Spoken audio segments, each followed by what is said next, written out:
તો મિત્રો સ્વાગત છે તમારું આપણી ચેનલ માય ગેમ ઝોનમાં। તો આજે આપણે લઈને આવી ગયા છીએ એક નવો મોડ જીએસઆરટીસી। તો મિત્રો વિડીયોમાં બન્યા રહેજો।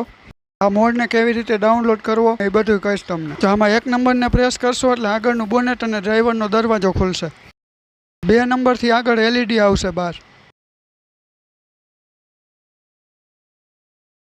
3 નંબરથી આ બારીના પડદા ખુલી જાય। તો મિત્રો હાલો આપણે ચાલુ કરી દઈએ ડ્રાઇવિંગ।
તો મિત્રો આ મોડને ડાઉનલોડ કરવાની લિંક તમને ડિસ્ક્રિપ્શનમાં આપી દીધી છે અને આવા નવા જુદા જુદા મોડ તમને વિડીયોમાં બતાવતા રહેશું। તો ચેનલને સબસ્ક્રાઈબ કરી નાખજો, બેલ આઇકન પ્રેસ કરી દેજો જેથી આપણો નવો વિડીયો આવે તો તમને નોટિફિકેશન આવી જાય।